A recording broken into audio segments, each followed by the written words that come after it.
Assalamu alaikum wa rahmatullahi wa barakatuh. This is Bilakis, aka Billy Murphy. I'm welcoming you to Muslimah Open Talk. This is a totally unscripted episode, so you would have to pardon any goof that comes with it. I've been struggling with the lights, trying to get this place bright. Unfortunately, this is about the best place I can get in the house. Everybody needs a space for something at the moment, and the weather wasn't so friendly. I'd already decided to stay outdoors, and I did, but it was a bit chilly for me. It's a bit warm now. It was much colder in the morning. All the same, the cold got me today, and I was a bit under the weather. So thank you, ma. Big sister me. Esho, ma. Thank you so much. My darling sister, Secret Slim, mashallah. Nice to have you here. Sister Ajarat. Auntie Tudu Monkinyo. Vikro, my long-time friend. How are you doing? Thank you for the support. Jazakumullah khairan. Sister Ajara, mashallah.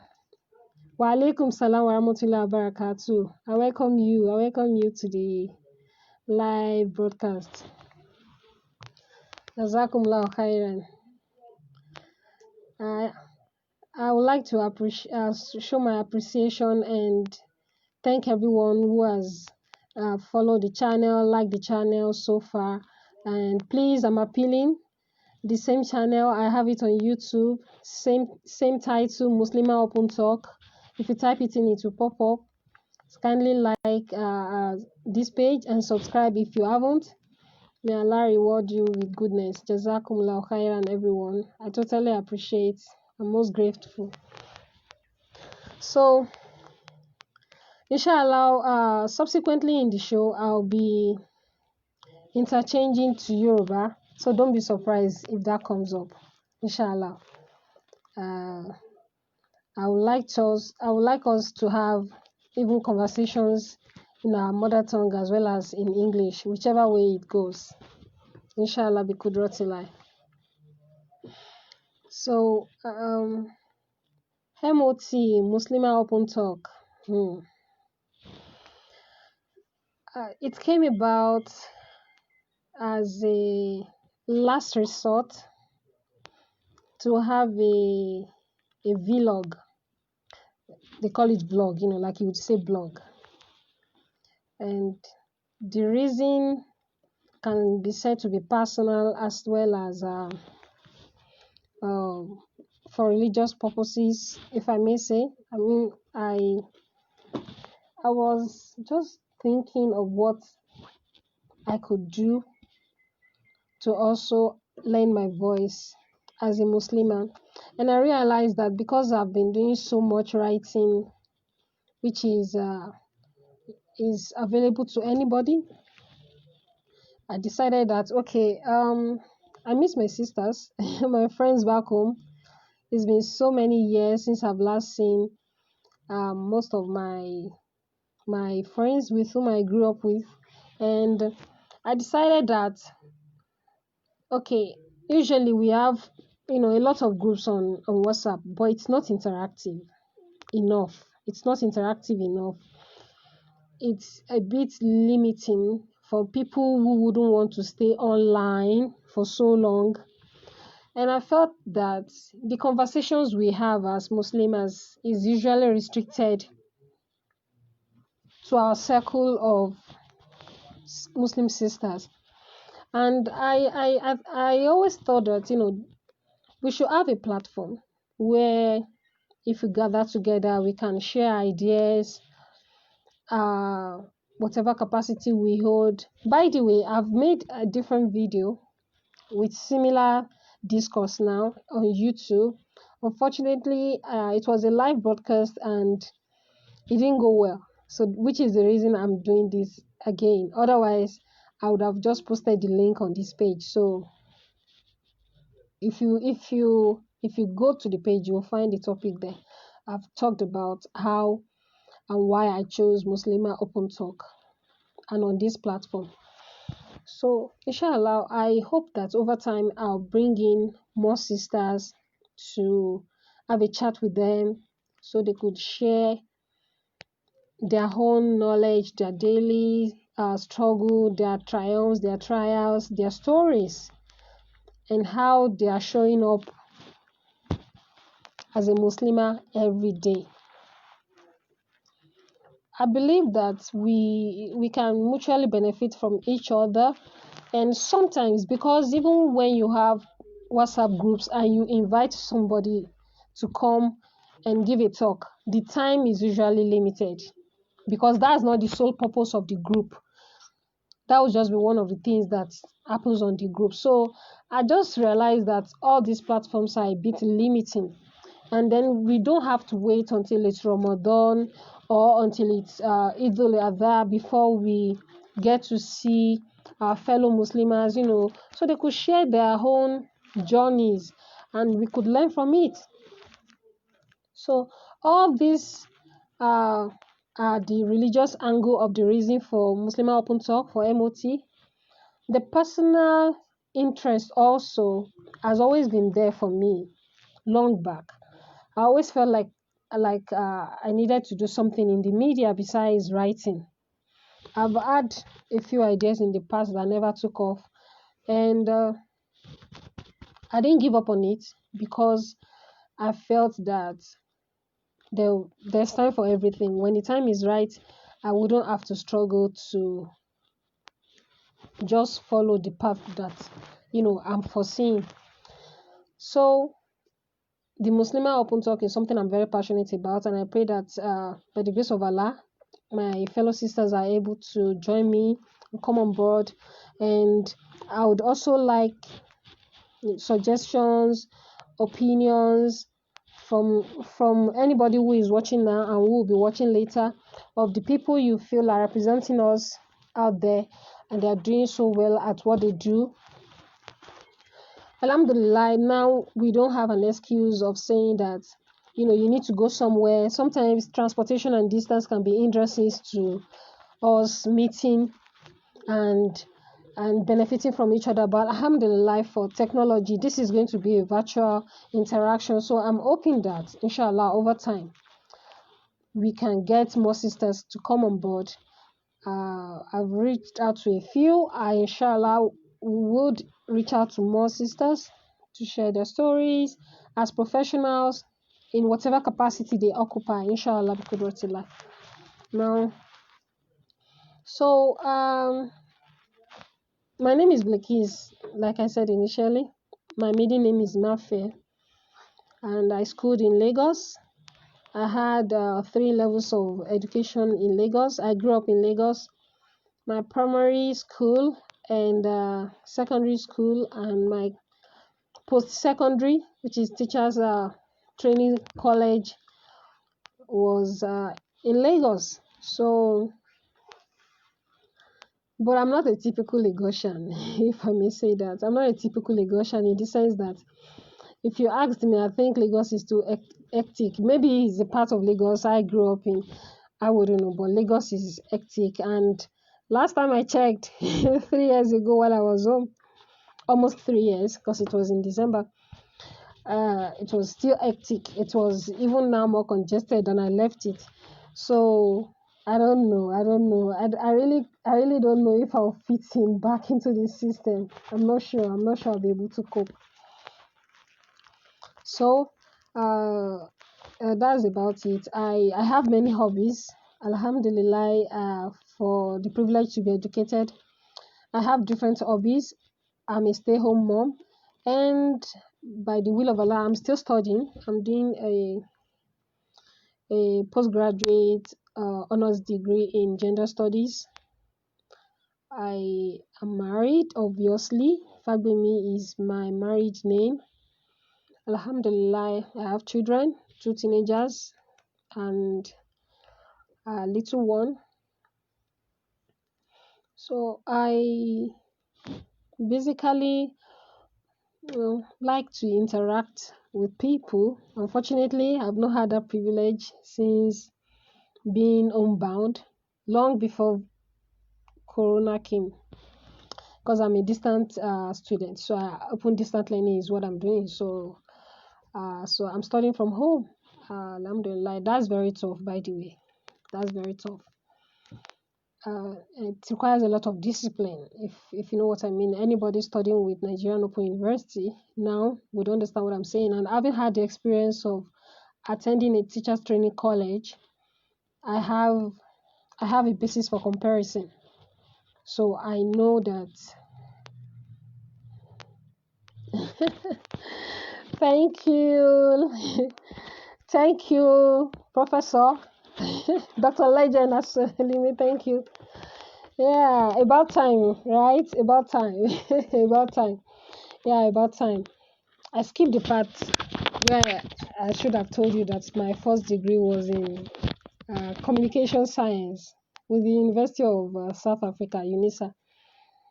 But the truth is, I've always been a bit of a talkative long before the degree came along. You can ask my old friends, they know. They know. Yeah, I've always been chatty long before the qualification came along.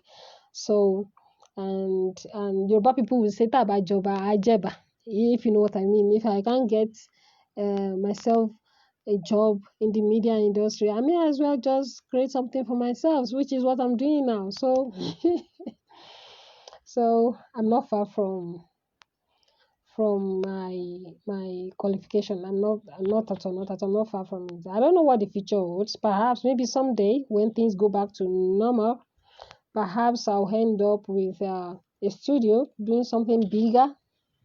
Only Allah knows what the future holds. But for now, I'm comfortable using this platform. Alhamdulillah, this is the very first platform where I'm doing a video talk or a live broadcast.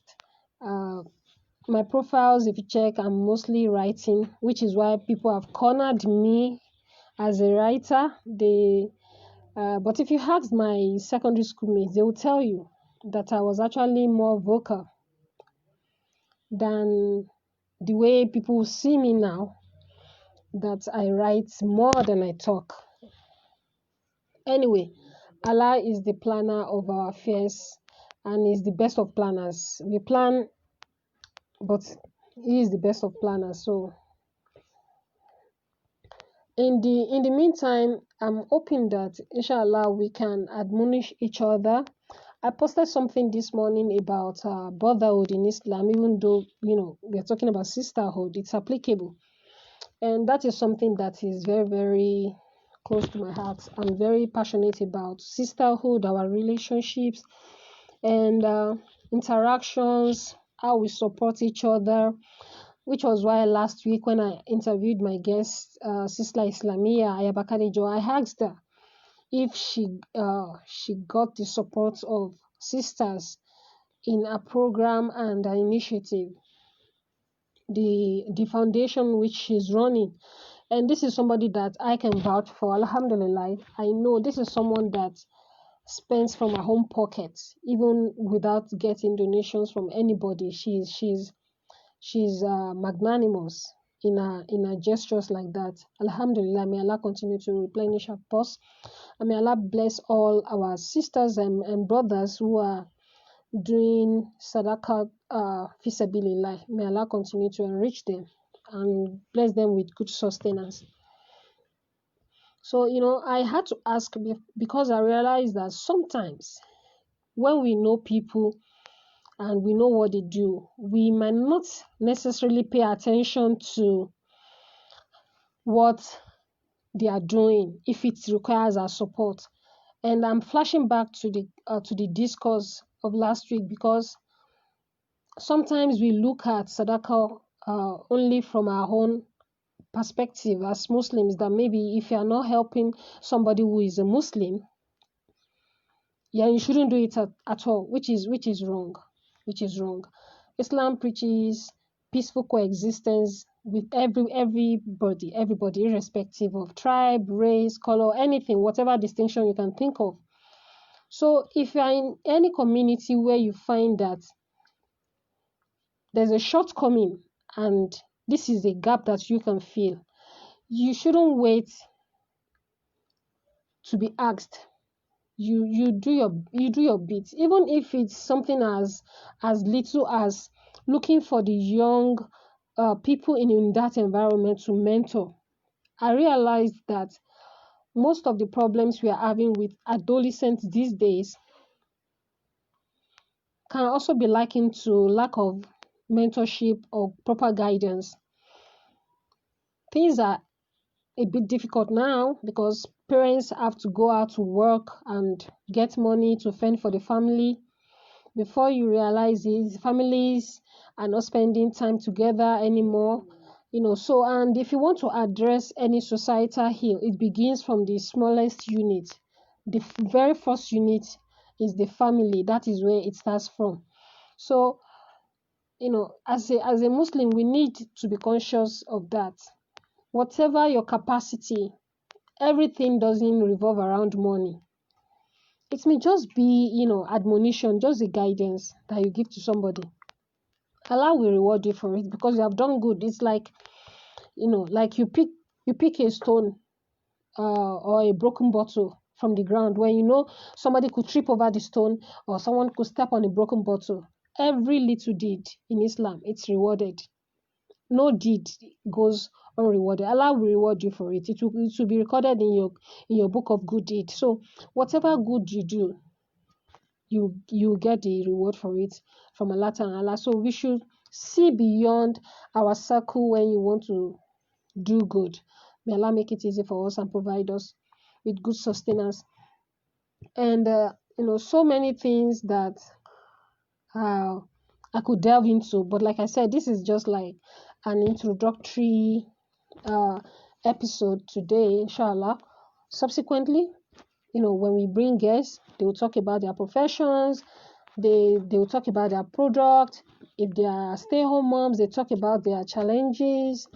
If they are single parents, they will talk about how they are able to deal with that. If they are divorcees, we don't need to shy away from the reality. A lot of things have changed now, and we have to acknowledge what is happening in our society, and we shouldn't look down on anybody. We shouldn't look down on anybody. No matter what level of iman anybody will come across is, let us just see them as somebody, like a work in progress. We all are a work in progress. We are just trying our bit. So nobody should be looked down upon. Better to encourage someone and do so with caution and care rather than maybe you just say, well, what's wrong with you? Why are you tying your scarf like that? Can't you see your neck is showing? No, that is so wrong. You can't correct someone like that. It's not polite and it's judgmental. You are attacking that person. You don't correct someone like that. So we are all treading different journeys. We don't know the other person's background. You don't know how they came into Islam. Sometimes we just assume that somebody was born in a Muslim home and by default they must be Muslims. You don't even know what level of understanding they have in that background they're looking at from a distance. You are just assuming that, yeah, you were born in a Muslim home after all, so you should know the right thing. You could be wrong. They might not be practicing Muslims. They may just be celebrating Eid.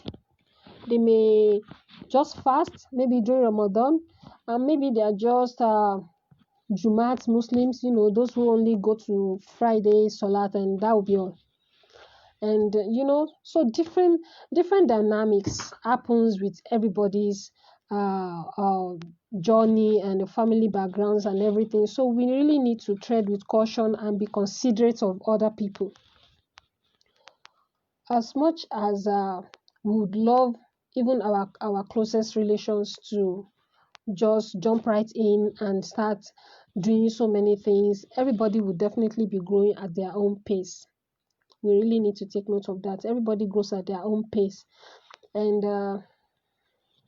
you cannot judge someone by what you see on the surface. Sometimes it's possible that they're having challenges at home, and they may not be in an environment where they are able to express themselves religious wise. So if you really, really want to help anyone you see struggling with a deen, it's best for you to first do a bit of research, call on this person, talk to her, and see how you can help rather than ridicule or look down on that person. May Allah continue to endow us with sound and useful knowledge. Inshallah, I hope that those who are able to fast are fasting today. May Allah accept it from us. And then, like I said, this is totally unscripted, so you have to accept whatever goof comes with it. And I'm learning on the job, and I hope I get better at it in time. So, in summary, I'm going to summarize this in Yoruba now. So, lọ́rọ̀ kan, ohun tí mò ń gbìyànjú láti sọ ni pé ká fún àwọn ọmọ ìyá wa ká fún wọn ní ààyè láti káwọn náà ibi tá bá rí wọn tó ń gbìyànjú ká má discourage wọn, ká má fẹnu ba nǹkan tó ń ṣe jẹ́, ká má fẹnu bẹ́ńtẹ́lú ohun tó ń ṣe, káwa náà ká kí wọn, ká rọ̀ wọ́n pé báyìí ná ṣe ń ṣe o, báyìí ná ṣe ń ṣe o. Ká má sọ pé a fẹ́ kán ṣe nǹkan bẹ́ni pé à ń bú wọn, ká má sọ láti ibi èébú. Kò dá bẹ́ẹ̀. Islam ẹ̀sìn ìrọ̀rùn ni, kò jẹ èèyàn kankan nípá. Ọlọ́run ọba gan fúnra rẹ̀ máa ń sọ pé afala ta'qilun, ó ní pé ká máa ṣe làákàyè, pé kí ni o, ká máa lo làákàyè wa, ká lo sense wa, ká máa lò ó níbi nǹkan kan. And kò ń ṣe ẹ̀sìn téèyàn máa ń jẹ la ikraha fid-din. O ò lè jẹ èèyàn kankan nípá, o lè gbìyànjú ni o. Wàá ṣe wáàsí o, you do your own nasiha and then you pray that Allah guides them. You can't enforce it on anyone. You can't, you shouldn't do that. That's not how to do dawah. Èèyàn kankan ò lè jẹ èèyàn kankan nípá tó bá dìgbà ẹ̀sìn. Àwa máa ṣe titi wa, à á sọ fún wọn, à á ṣe ìṣítí fún wọn. Sọ fún wọn pé nǹkan báyìí á máa gbára wọn yànjú. So, tó bá di pé bóyá ẹni yẹn dẹ̀ fárígá, ó lóun fẹ́ ṣe èyí tó wù òun, kò sí ohun tẹ́ lè ṣe sí o. Ẹ kì í ṣe Ọlọ́run o, ẹ lè múyàn nípá, ẹ lè ti torí ẹ̀ sọ pé ẹ fẹ́ ṣépè fẹ́ni yẹn. Pàápàá jùlọ tó bá jẹ́ ẹbí, a gbọdọ̀ ṣe sùúrù. Ká ṣe sùúrù, ká má jẹ́ kókun ẹbí já nítorí pé kí ni, bóyá nítorí wọn ò ṣe ẹ̀sìn bá ṣe fẹ́ kán ṣe.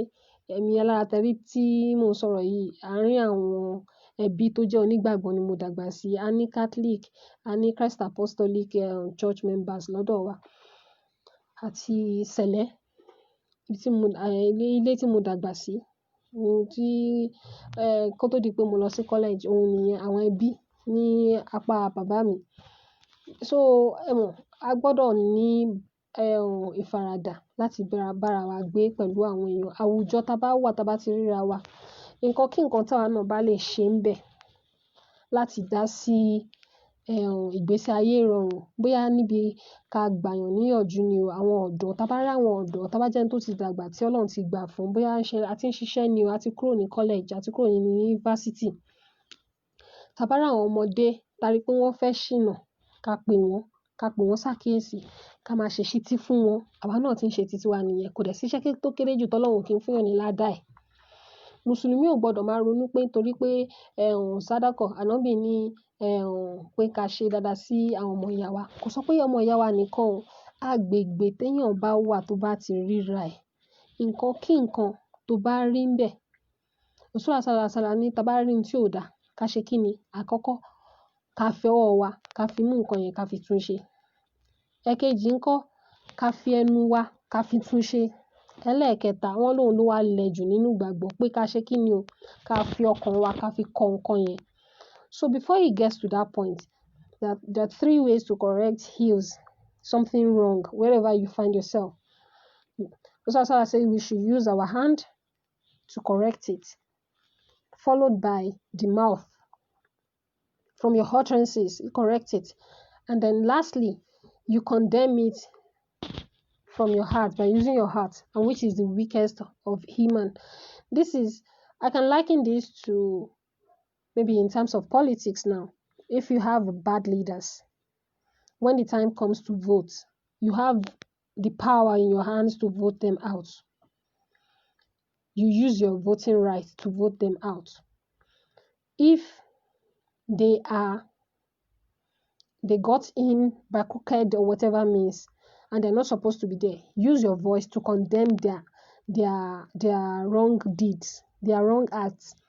So evil only thrives in societies where the elites refuse to speak up, participate or partake, So the kind of negligence we have towards issues sometimes, because maybe it's not religious related, it doesn't befit us as Muslim, because àìbá wọn sí ń bẹ̀ láìbá wọn dá sí, tá a bá ti máa bá wọn dá sí ìwà ìbàjẹ́, wọ́n ní tára ilé ẹni bá ń jẹ kòkòrò, kíní kan kò ní jẹ́ ká sùn lóru. By the time these people start their problems, you are going to be affected because close proximity lẹ wà pẹ̀lú wọn. So all this kind of consciousness and awareness is the reason why alhamdulillah, I grew up, around people with different religious beliefs, and I never had problem with anyone. As a matter of fact, my secondary school was a Christian school. It was a Baptist-owned school, and the only day we had for Islamic activity were Wednesdays for Usras, and then MSS Astagfirullah, for Muslim Student Society, and on Fridays we observe Jumat. Every other day we'll be on the assembly ground, and the assembly will be conducted in Christian way. But that never stopped me from doing what I needed to do as a student. So the consciousness had always been there. Even while I was young, I was active. So now finding myself thousands of miles away from home now, without even a physical association or interaction on religious ground, it didn't stop me from staying grounded. Alhamdulillah, for his hidayah. And so wherever you find yourself, I've always had that consciousness that anywhere I am, if I see something that will be mutually beneficial, if it's just about talking about it, I will do that. I will speak, I'll contribute. And that is the attitude a Muslim should have. A Muslim cannot just be dormant. You can't be somewhere and then you're like, whatever, like it's not affecting you directly. No, we can't do that. So my thinking, my thoughts, my philosophy, my values were part of the reason, the reasons that I thought of together and decided that I will have this platform so that we could share knowledge and how we deal with everyday struggles as Muslims, whether home or abroad. It's the same thing. We are all on this same planet. We just have different challenges that each of us is confronted with. Àdánwò ó ṣọ̀tọ̀ọ̀tọ̀ ni, kò síbi téèyàn wà láyé tí kò sí ìdojúkọ ńbẹ̀. Yálà ní ẹnu iṣẹ́ ni o, àbí níbi òwò tí olúwa ẹ̀ ń ṣe tó jẹ́ pé òun fúnra rẹ̀ ló ní ni o. So and then we are calling on one Allah, and innamal mu'minuna ikhwan. That's what the Quran says. Believers are brothers. So we are family. So may Allah make it easy for us.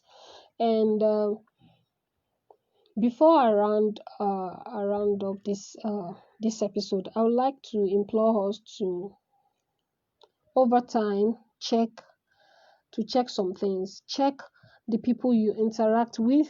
Check the people you call your tribe, the people in your circle, your tribe or your gang, as they say. And this one, as it's not really just about religion. Generally, for our well-being, we all have our needs, but sometimes we get lost in the crowd without realizing that maybe that environment we are in is toxic and it's not helping us. It's not helping us grow, or to develop in any way, you need to review your relationships. Don't play uh don't play safe by staying with people who will not push you to be your best. And don't try to push away the ones who are bold enough and love you and care enough to tell you when you are straying. Tí a bá fẹ́ ní ìlọsíwájú, a gbọ́dọ̀ lè ní nǹkan tí Yorùbá ń pè ní ṣé àròjinlẹ̀ ni màá pè nísìnyí ni ẹ máa yá mi ní Yorùbá yẹn tẹ́ bá mọ̀. By the way, if you have any questions so far about the show or myself, you can leave it here. I will attend to it, inshallah, eventually. So, tí a bá gbìyànjú ká fira wa pé ní show me your friend, I'll tell you who you are. Kí ló ti ẹgbẹ́ yẹlẹyẹ ń tọ̀. Tá a bá gbìyànjú ká bá àwọn èèyàn tá mọ̀ pé wọ́n máa ní ìlàpá dáadáa nílé ayé wa, tá a bá bá wọn dòwò pọ̀, tá a bá bá wọn rìn, tá a bá bá wọn ṣọ̀rẹ́, ìfàsẹ́yìn ni nǹkan yẹn máa jẹ́ fún wa, ní irú àjọṣepọ̀ yẹn máa jẹ́ fún wa. It's either you are stagnant or you are not even growing at all. And like I said, this is not limited to religious discourse. It could be on anything. And kò dẹ̀ kí n ṣe pé bóyá ọ̀rọ̀ pé àwọn olówó ń ṣọ̀rẹ́ olówó, olòṣì ń ṣọ̀rẹ́ olòṣì, àbí àwọn oníwèé, àwọn ọ̀jọ̀gbọ́n ń ṣọ̀rẹ́ ọ̀jọ̀gbọ́n. Kò yẹ kí irú nǹkan bẹ́ẹ̀ yẹn wà. Nítorí pé kí ni a lè fara wa lọ́wọ́ sókè. Ẹni tó bá jẹ́ pé ó kàwé dáadáa, tó bá bára ẹ̀ ní agbègbè àwọn tí ó jẹ́ pé ó kù díẹ̀ káàtó fún, tó bá ní idea fún wọn láti develop, láti grow, you should contribute. You know, we can't just remain in our own cocoon and think that the world only revolves around us. The reason you be a better Muslim is also going to relate to how you are, how you relate with people within your surroundings. So I say that, you know, our neighbors, you see the emphasis Islam makes on neighbors. I live in a place where I don't even see any Muslims around. As a matter of fact, they don't even really, you know, they don't take so kindly to foreigners, some of them. So you can only imagine. But alhamdulillah, being here, I relate with them as you know, as cordial as I can, and I've been here for well over a decade. So all those things, all those factors comes in to defining us as Muslims. We are not living in isolation. So we need to stop painting that perfect world of in a community where we are only Muslims. We don't have it. It doesn't exist now. You know, so and that is the reality we need to face. But how do we also, within our own circle, strengthen each other by sharing, by supporting each other, and not being so critical of each other? How we do all that tells so much about us as Muslims. And like I said, I pray Allah Ta'ala makes it easy for this show to grow beyond my plans, my own intentions, and I pray that Allah, you know, forgives me wherever I might have heard. And once again, I appreciate your support. Those who are watching now, those who will be watching later. Jazakumullahu khairan. May Allah reward you with goodness in this life and the next. Let us encourage each other to be good, be kind to non-Muslims, and even when things are going rough, never lose hope in the mercy of Allah. Inshallah, till I come your way again next week, I hope that you will get to learn one or two things from the next person I'll be bringing on the show. And during the week, inshallah, I'll be putting some nuggets on the page. And if you have suggestions, like I said, please never hesitate. You can send me a message directly. I would really appreciate that. Sister Ajarat, Sister Shakira, my very good old friend. Auntie Turu, thank you so much, ma. God bless you. Miss you so much. So, inshallah, assalamu alaikum wa rahmatullahi wa barakatuh.